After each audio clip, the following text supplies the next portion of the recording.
Most welcome in physics in easy way. दोस्तों, physics in easy way में आपका बहुत बहुत स्वागत है। दोस्तों, पिछला वीडियो क्लिप हमारा बल आघूर्ण, समांतर बल, बल युग्म तथा भौतिक तुलना से संबंधित था। वो चैप्टर समाप्त हो चुका है। आज हम उसी चैप्टर से संबंधित कुछ आंकिक क्वेश्चन को लेकर के आए हैं और हमें उम्मीद है कि निश्चित रूप से आपको इन प्रश्नों से कुछ न कुछ लाभ अवश्य मिलेगा। तो आइए हम इस चैप्टर के आंकिक क्वेश्चन को देखते हैं। तो इसमें पहला क्वेश्चन है,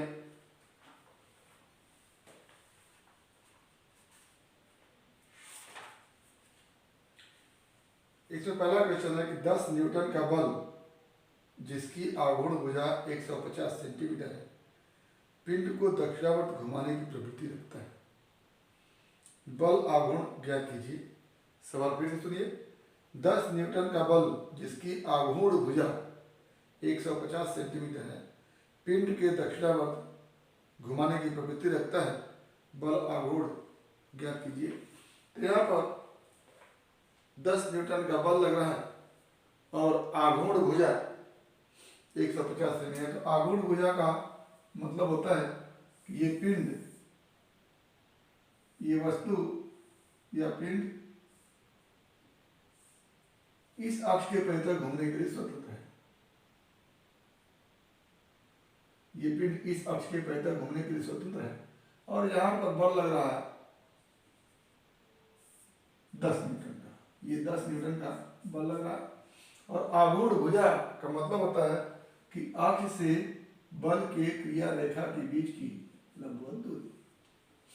तो ये हमारा है 150 सेंटीमीटर। तो आपसे पूछा गया है बल आघूर्ण। तो बल आघूर्ण हो जाता है टाउ इक्वल टू बल इंटू अक्ष से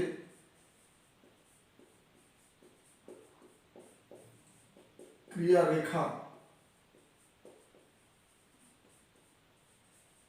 की लंबवत दूरी। और इसी अक्ष से क्रिया रेखा की लंबवत दूरी को हम आघूर्ण भुजा कहते हैं। तो ये टाउ बल आघूर्ण इक्वल टू बल का मान है 10 न्यूटन और इंटू आघूर्ण भुजा या अक्ष से क्रिया रेखा के बीच की दूरी 150 सेंटीमीटर है और इसको आप मीटर में बदलने के लिए 100 से क्या करेंगे, भाग दे दीजिए। तो हो जाता है मीटर। और इसको आप कैलकुलेशन करेंगे तो 10 गुणे 150 बटा 100 न्यूटन मीटर। ये आंसर बन के आएगा आपका। तो ये जीरो इससे कटेगा, ये जीरो इससे कटेगा, बचेगा क्या, tau equal to 15 newton metre. ये आपका आंसर बन के आएगा। तो इसमें सवाल में आघूर्ण भुजा दिया है। तो आघूर्ण भुजा के प्रति आपकी समझ होनी चाहिए कि आघूर्ण भुजा का मतलब होता है कि इस अक्ष से इस बल के क्रिया रेखा के बीच की लंबवत दूरी को ही आघूर्ण भुजा कहते हैं। तो ये हमारा पहला क्वेश्चन था। आइए दूसरा क्वेश्चन देखते हैं। Question number 2।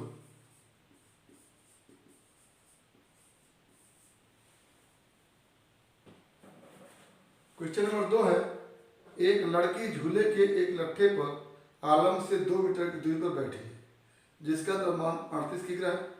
एक दूसरी लड़की आलम से कितनी दूर पर बैठे कि लट्ठा क्षैतिज है यदि लड़की का भार 30 केजी है। तो एक लट्ठा है इस तरह का और एक आलम है इस तरह का।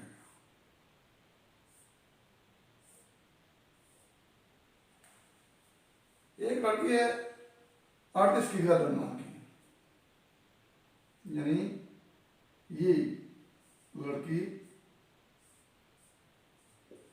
38 किग्रा द्रव्यमान की है और दूसरी लड़की 30 किग्रा द्रव्यमान की है।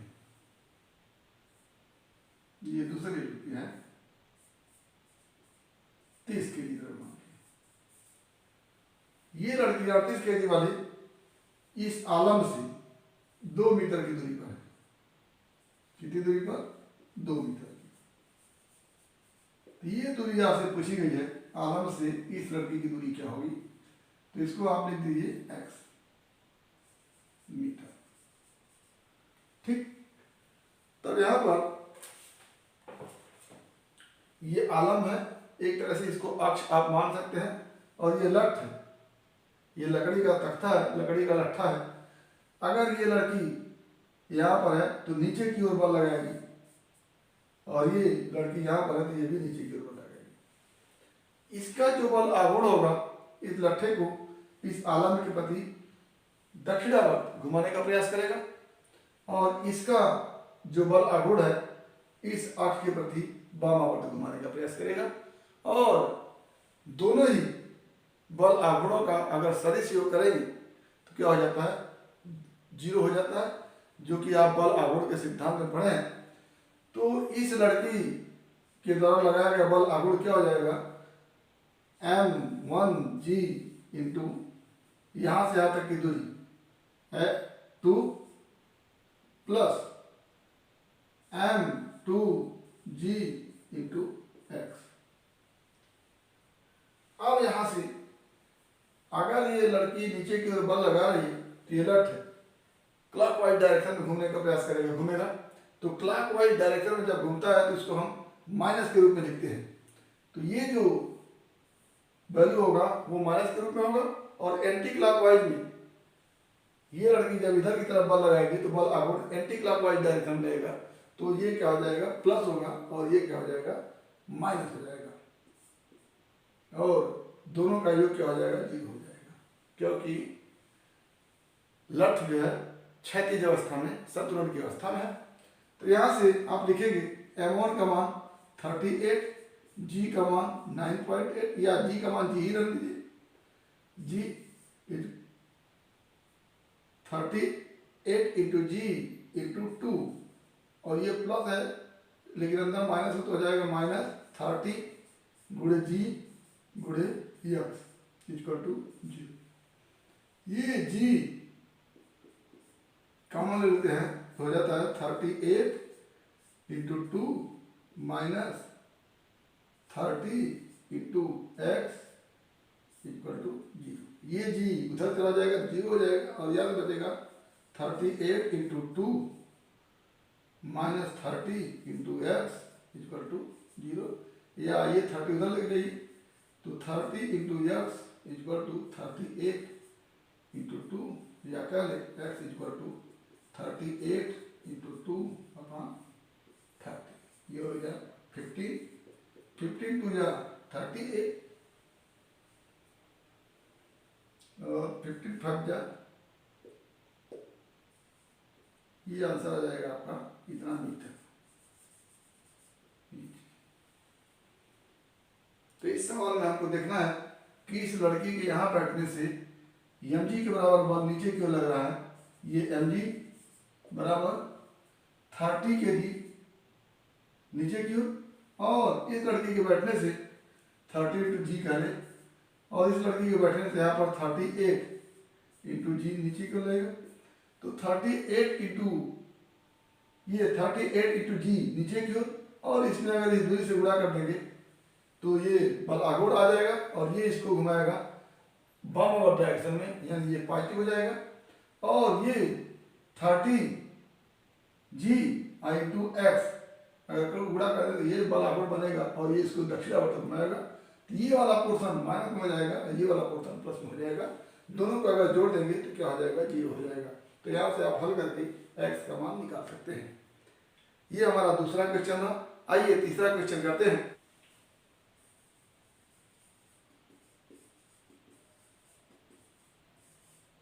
Question number 3।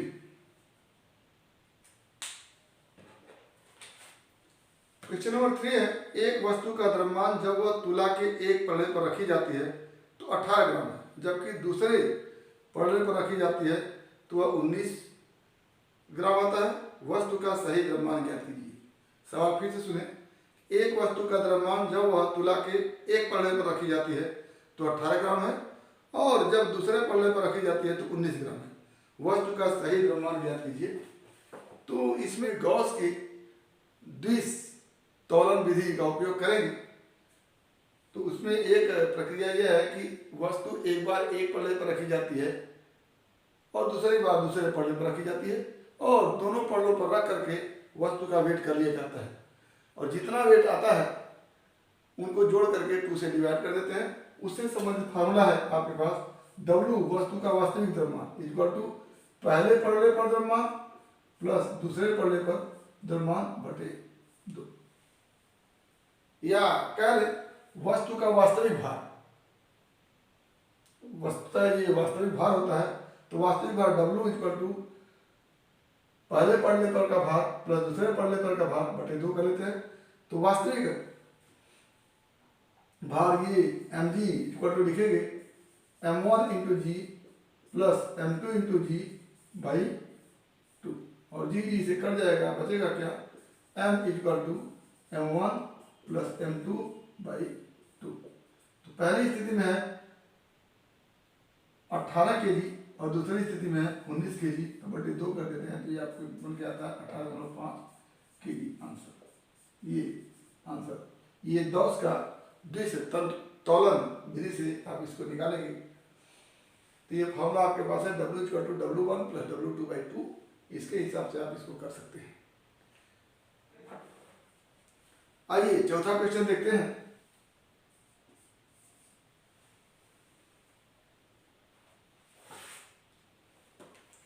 चौथा क्वेश्चन है 1 मीटर पैमाने के एक सिरे पर 3 की ग्राम तथा दूसरे सिरे पर 10 की ग्राम लटकाए गए। 1 मीटर पैमाने के एक सिरे पर 3 की ग्राम तथा दूसरे सिरे पर 10 की ग्राम लटकाए गए। यदि पैमाना उसके एक सिरे से 0.25 मीटर की दूरी पर लटकाने पर सट जाता है तो पैमाने का भार ज्ञात कीजिए। आपके पास 1 मीटर पैमाना है,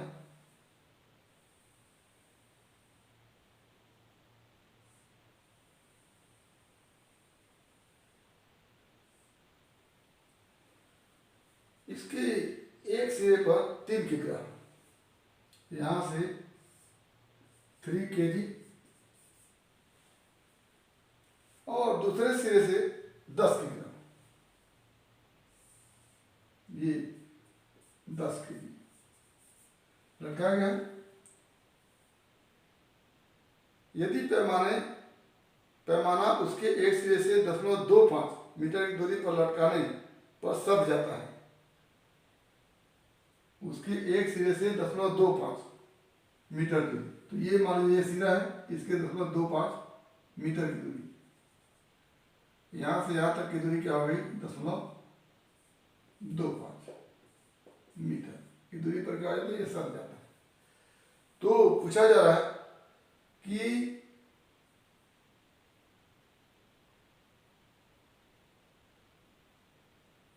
पैमाने का भार बताइए।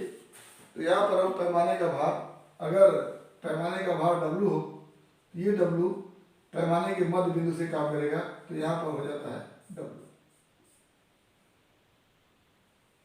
तो यहाँ पर ये आलम्ब है, यहीं पर ये क्या होता है, सट जाता है।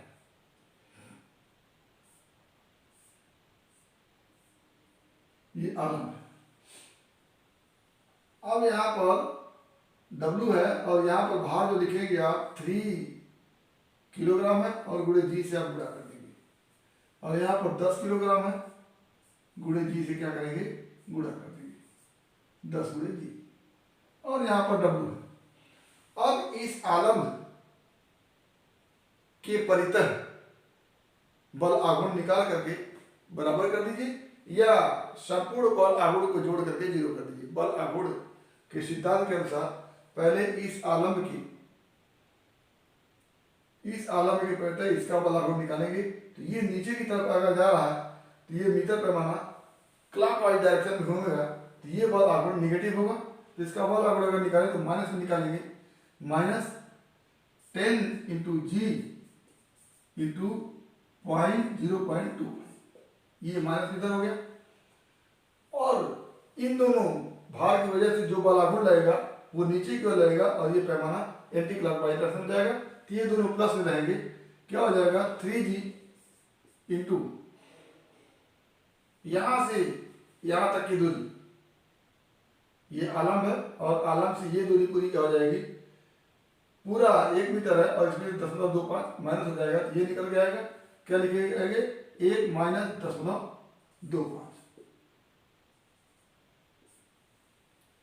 प्लस ये भी एंटी क्लॉकवाइज डायरेक्शन में घुमाएगा, तो W इंटू ये दूरी, पूरी दूरी है आधा मीटर, या यहां से यहां तक की दूरी आधा मीटर है और इसको आप निकाल देंगे तो 0.25 यहाँ बचेगा, तो 0.5 माइनस 0.25 ये, तो ये सब प्लस में आएगा और ये माइनस में आएगा, दोनों को चिन्ह से जोड़ेंगे तो क्या हो जाएगा 0। अब यहां से आप इसको हल करें तो आएगा 3G into 0.75 plus W into 0.25 minus 2.5 10 into 2.5 G equal to 0। आपको ये निकालना है, ये हो जाएगा आपके पास W इंटू 0.25 बराबर, इधर जाएंगे तो 2.5 G और माइनस 3 से मल्टीप्लाई कर दीजिए तो हो जाएगा 2.25 G और ये हो जाएगा W equal to W into 0.25 equal to 2.5 क्या हो जाएगा 0.25 G, तो W इक्वल टू क्या हो जाएगा 0.25 G अपॉन 0.25, ये कट जाएगा, क्या बचेगा W इक्वल टू 1 G। और यहां से अगर हम W को mg रखें, ये W बराबर क्या हो जाएगा mg, तो क्या हो गया यहाँ से mg इक्वल टू 1 G या m इक्वल टू क्या हो जाएगा 1 kg, ये आंसर बन के आएगा। तो पहले हम इस आलम की स्थिति को देखेंगे कि इस भार से 0.25 मीटर की दूरी पर ये आलम है। अब इस आलम के कहता है इसका बल आघूर्ण निकालेंगे जो कि क्लॉकवाइज डायरेक्शन में मीटर पैमाने घुमाएगा, अगर इसको खींचेंगे तो ये क्लॉकवाइज डायरेक्शन में जाएगा, तो इसका बल आघूर्ण माइनस में हो जाएगा, और ये नीचे की तरफ जा रहा है, इसका आघूर्ण एंटी क्लॉकवाइज के घूमने होने के कारण धनात्मक होगा, और इसका बल आघूर्ण भी एंटी क्लॉकवाइज डायरेक्शन में होने के कारण ये भी धनात्मक होगा। ये दोनों धनात्मक बल आघूर्ण और ये ऋणात्मक बल आघूर्ण दोनों जुड़ कर क्या हो जाएंगे 0 हो जाएंगे, और इस तरह से आप हल करके यम का द्रव्यमान आप निकाल सकते हैं। तो ये हमारा चौथा क्वेश्चन है। आइए 5वां क्वेश्चन देखते हैं।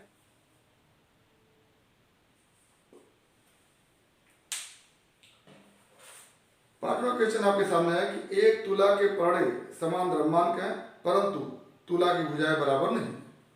एक पड़े पर एक किसी बॉक्स को रखने पर उसका द्रव्यमान 90 किग्रा और दूसरे पड़े पर रखने पर उसका द्रव्यमान 100 किग्रा है।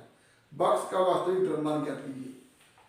तो यहाँ पर वही गॉस की द्विस्तर विधि से आप W इक्वल टू लिखेंगे, W equal to W1 plus W2 upon 2, और यहाँ से जाता है W इक्वल टू, या कह ले W को हम mg लिखते हैं, तो mg equal to m1g plus m2g upon 2, g से कट जाएगा, बचेगा m equal to m1 plus m2 upon 2, और ये हो जाएगा m इक्वल टू एक पर 100 kg और दूसरे पर 90 kg बटे 2 करेंगे, ये हो जाएगा 190 बटे 2, और ये हो जाएगा 95 kg आंसर।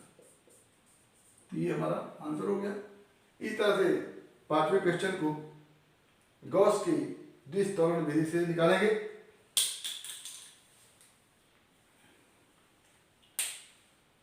तो अगला छठवां क्वेश्चन आपके सामने है। आइए छठवां क्वेश्चन देखते हैं। एक सीधे भारहीन दंड के दोनों किनारों पर 100 ग्राम तथा 50 ग्राम के बाट लटकाए गए हैं। साम्यावस्था में 100 ग्राम वाले बाट से आलम्ब की दूरी 10 सेमी है 50 ग्राम वाले वाट से आलम की दूरी ज्ञात कीजिए।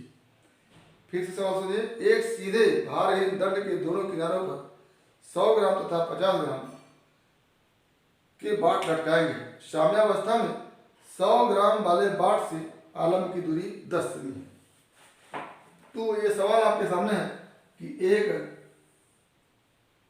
लठ है, दंड है, और इस पर एक तरफ 100 ग्राम के और दूसरे तरफ 50 ग्राम के भार लटकाए गए हैं। अब 100 ग्राम से आलम की दूरी 10, ये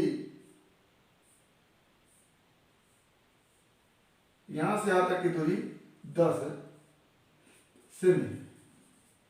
ये दूरी आपसे पूछी गई है। ये दूरी क्या होगी? अगर इसको यक्स माने तो हम या तो आलम्ब के दोनों ओर के बल आघूर्ण को निकाल करके इक्वल कर दें, या चिन्ह सहित बल आघूर्ण को जोड़ के उसको जीरो कर दें जब संतुलन की अवस्था में है। तो ऐसी स्थिति में हम दक्षिणावर्त जैसे हम बल आघूर्ण निकालेंगे तो उसको माइनस में रखेंगे। क्या हो जाता है? माइनस, यहाँ पर minus 50 into g into x, ये बल आघूर्ण हो गया। और इधर से क्या हो जाएगा? प्लस में plus 100 into g into 10 equal to क्या हो जाएगा? 0। दोनों को चिन्ह से जोड़ दिया और यहां से आपका हो जाएगा 100 जी इंटू 10 इक्वल टू, ये उधर प्लस चला जाएगा 50 जी इंटू एक्स, और यक्स का मान यहां से आ जाएगा 100 जी इंटू 10 अपॉन 50 जी। जी से कटेगा, ये 2 में कटेगा और ये हो जाएगा इक्वल टू 2 आंसर, यानी एक्स इक्वल टू 2 सेमी, सॉरी 20 सेमी। ये आंसर 20 सेमी आएगा। तो एक्स इक्वल टू 20 सेमी आपका हो जाएगा। तो ये आसान सा सवाल था। या तो दोनों तरफ के बल आघूर्ण को निकाल करके इक्वल कर दीजिए, या तो चिन्ह सहित दोनों को जोड़ करके 0 कर दीजिए, तो आपका आंसर बन के आ जाता है। तो ये 6वां सवाल था। आइए 7वां सवाल देखते हैं।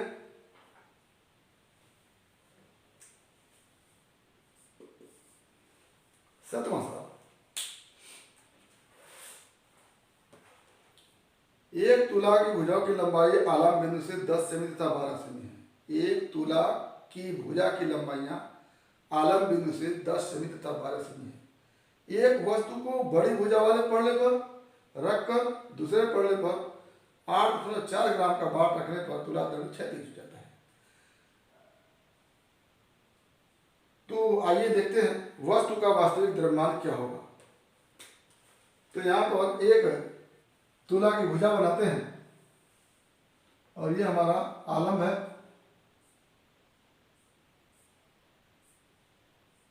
आलम से एक भुजा की लंबाई 12 सेमी है और दूसरी भुजा की लंबाई 10 सेमी। ये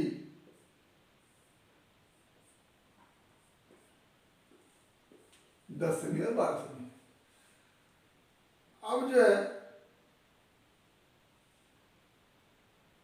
एक वस्तु को बड़ी भुजा वाले पड़ले पर रखकर, यहाँ पर बड़ी भुजा का पड़ला ये है, तो यहाँ पर एक वस्तु को ऐसे रख दिया गया है वस्तु, और छोटे पल्ले पर 8.4 ये 8.4 ग्राम का द्रव्यमान रख दिया गया और ये संतुलन की अवस्था में है। तो ऐसी स्थिति में वस्तु का वास्तविक द्रव्यमान ज्ञात कीजिए। तो यहाँ पर वस्तु का द्रव्यमान यह मान लेते हैं। तो इधर का आघूर्ण ये नीचे की तरफ जाएगा तो एंटी क्लॉकवाइज डायरेक्शन में घुमाएगा, तो इधर का आघूर्ण प्लस होगा।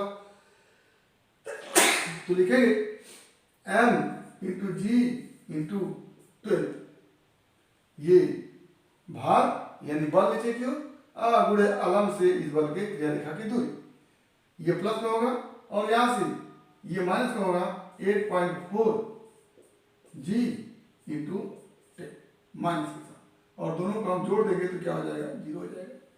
तो यहां से हो जाएगा जी से कैंसिल हो गया, बचा 12m इक्वल टू, ये उधर जाएगा तो 8.4 इंटू 10, तो यह इक्वल टू क्या हो जाता है? 8.4 इंटू 10 अपॉन 12, और यहाँ से बन कहता है 80 से 84 अपॉन 12, और ये हो जाता है 7 सेंटीमीटर आंसर। ये 7 सेंटीमीटर, सॉरी 7 ग्राम, ये 7 ग्राम आंसर बन जाता है, क्योंकि वस्तु का द्रव्यमान पूछा गया है। तो ये 7 ग्राम हो गया। तो ये आपका 7वां सवाल हो गया। आइए 8वां सवाल देखते हैं। एक हल्की छड़ 3 मीटर लंबी है। छड़ एक आलम पर टिकी है।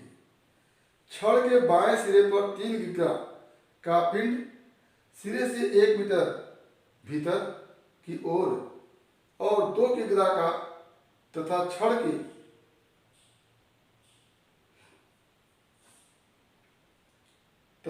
के दाएं सिरे पर 8 किग्रा के पिंड लटके हैं। यदि छड़ क्षैतिज दिशा में संतुलन की स्थिति में है तो आलम की स्थिति ज्ञात कीजिए।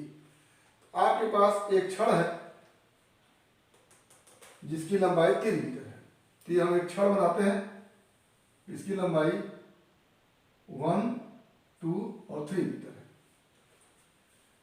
अब कहा जा रहा है कि छड़ के बाएं सिरे पर 3 किग्रा का पिंड, इस बाएं सिरे पर 3 किग्रा का पिंड, 3 केजी का पिंड लटका दिया गया। सिरे से 1 मीटर भीतर, इस सिरे से 1 मीटर भीतर, ये 1 मीटर है यहाँ तक, 1 मीटर भीतर 2 किग्रा का, ये जो है 2 केजी का पिंड लटकाया गया तथा छड़ के दाएं सिरे पर 8 किग्रा का, छड़ के दाएं सिरे पर यहाँ पर 8 किग्रा का पिंड लटका दिया गया है। तो आपसे पूछा जा रहा है कि यदि छड़ क्षैतिज दिशा में है तो संतुलन स्थिति में है, क्षैतिज दिशा में संतुलन स्थिति में है तो आलम की स्थिति ज्ञात कीजिए। तो मान लेते हैं कि ये आलम है, यहाँ पर होगा, और इस आलम की इस सिरे से दूरी जो होगी वो x होगी। अब हम क्षैतिज संतुलन में है तो सभी बल आघूर्णों को बीजगणितीय रीति से जोड़ करके उसको 0 कर देते हैं। तो पहले हम इस 8 केजी द्रव्यमान की वस्तु के कारण जो बल आघूर्ण लगेगा इसको निकालेंगे। तो यहाँ पर, और ये नीचे की तरफ जा रहा है तो आलम के परितः इस छड़ को ये दक्षिणावर्त साइड में घुमाने का प्रयास करेगा, तो इसका बल आघूर्ण जो होगा वो माइनस में होगा। तो 8 लिखेंगे, -8 इंटू जी इंटू ये दूरी यक्स मान ली है। तो ये दक्षिणावर्त घुमाने का प्रयास कर रहा है, इसलिए इसका बल आघूर्ण ऋणात्मक होगा। और इसका बल आघूर्ण अगर ये नीचे की तरफ खींच रहा है तो ये छड़ ऐसे घूमेगा वामावर्त डायरेक्शन में, तो इसका क्या हो जाएगा, प्लस हो जाएगा। तो 2 इंटू जी इंटू यहां से यहां तक की दूरी, ये दूरी 1 मीटर है, और ये पूरी दूरी 2 मीटर है। तो इसमें से अगर x घटा दें तो ये दूरी क्या बचाती है, 2 माइनस एक्स, ये 2 माइनस एक्स हो जाती है। तो ये 2 माइनस एक्स कर लेंगे, ये प्लस हो गया और ये माइनस है। अब इसमें 3 केजी का जो भार है वो भी इसको एंटी क्लॉकवाइज डायरेक्शन में घुमाएगा, तो ये भी पॉजिटिव होगा। तो लिखेंगे 3 इंटू जी जी वेट हो गया, ये बल के रूप में हो गया, इंटू ये यहां से यहां तक की दूरी, ये पूरा दूरी अगर निकाला जाए तो पूरी दूरी 3 है, और इसमें से x माइनस हो जाता है, ये हो जाता है 3 माइनस एक्स, ये हो गया 3 माइनस एक्स। ये 3 माइनस एक्स, थोड़ा x को हम दूसरी तरह से लिखते हैं, 2 माइनस एक्स, ये x हो गया और ये x हो गया। अब इसको अगर हम हल इक्वल टू क्या हो जाएगा, 0, ये माइनस है, ये प्लस है, ये प्लस है, सबको ऐड कर दिया तो क्या हो गया 0, क्योंकि छड़ संतुलन की अवस्था में। तो यहाँ से g जितने भी हैं वो क्या हो जाएंगे, कैंसिल हो जाएंगे उधर जाकर के, आगे बढ़ जाएगा 3 into 3 9 minus 3x, 9 minus 3x plus 2 टू जा 4 minus 2x, minus 8x equal to 0। अब जो है x वाले पोर्शन को एक तरफ और शेष पोर्शन को एक तरफ करते हैं, तो ये हो जाता है 9 + 4 13 इक्वल टू ये 8, ये 2 10, ये 3 13, इधर जाएगा सब क्या हो जाएगा 13x। तो x इक्वल टू क्या हो गया 13/13 इक्वल टू 1 मीटर। तो ये x जो होगा उसकी जगह क्या लिख देंगे 1 मीटर। यानी आंसर क्या बन के आया आपका कि जो 8 kg का द्रव्यमान है उससे 1 मीटर की दूरी पर ये आलम स्थित होगा। तो ये हमारा 8वां क्वेश्चन है। आगे 9वां क्वेश्चन देखते हैं। Question number 9।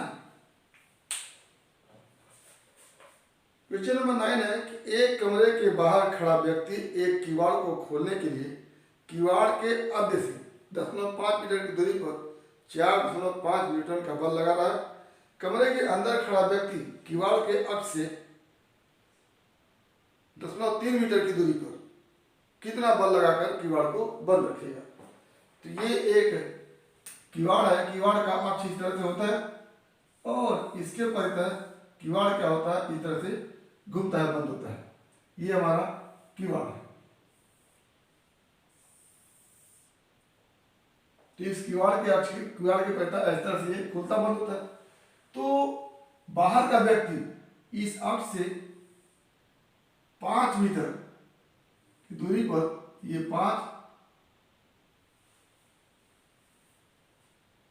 10.5 मीटर की दूरी पर बल लगाता है 4.5 न्यूटन का। और दूसरा व्यक्ति उधर से 0.3 मीटर की दूरी पर 0.3 मीटर की दूरी पर बल लगाता है इधर की तरफ। तो कितना बल लगाएगा, कितना न्यूटन का बल लगेगा F इक्वल टू वाट की किवाड़ जो है वो बंद रहेगा। तो ये पहला वाला व्यक्ति किवाड़ को उस तरफ पुश करने का प्रयास कर रहा है, यानी किवाड़ को एंटी क्लॉकवाइज में घुमाने का प्रयास कर रहा है। तो पहले वाले व्यक्ति का बल आघूर्ण धनात्मक होगा। तो लिखेंगे कि 4.5 इंटू 0.5 पहले व्यक्ति का बल आघूर्ण धनात्मक होगा क्योंकि किवाड़ को वो पुश कर रहा है, तो किवाड़ इस तरह से घूमेगा। और दूसरे व्यक्ति का क्या होगा ऋणात्मक होगा और उसका होगा 4.5 की जगह F लिखेंगे इंटू 0.3 इक्वल टू क्या कर देंगे 0 कर देंगे। तो यहाँ से F का मान निकाला तो इसको उस तरफ ले जाइए 0.3F equal to 4.5 into 0.5। F equal to क्या बन के आएगा 4.5 इंटू 0.5 बाई 0.3। और यहाँ से आप करेंगे ये 15 हो जाएगा और ये मल्टीप्लाई करेंगे तो हो जाएगा 7.5 न्यूटन का बल लगेगा F इक्वल टू। तो ये आंसर बन के आता है आपका F इक्वल टू 7.5 न्यूटन। तो इस तरह से इस चैप्टर में आपको 9 न्यूमेरिकल क्वेश्चन दिए गए थे जिसको हमने आपको कराया। तो उम्मीद करते हैं कि आपको इससे निश्चित रूप से लाभ मिले। और यदि इसमें किसी प्रकार की कोई समस्या हो तो हमारे यूट्यूब चैनल के कमेंट बॉक्स में कमेंट करके अपनी समस्या का समाधान करेंगे। साथ ही यदि वीडियो क्लिप पसंद आया तो प्लीज़ लाइक करेंगे, शेयर करेंगे और हमारे यूट्यूब चैनल को सब्सक्राइब करेंगे ताकि इसी तरह के तथ्य का नोटिफिकेशन आपको मिलता रहे और आपके फिजिक्स की मुकम्मल तैयारी होती रहे। तो आज बस इतना ही। एक बार फिर आपके भविष्य के लिए बेस्ट ऑफ लक। धन्यवाद।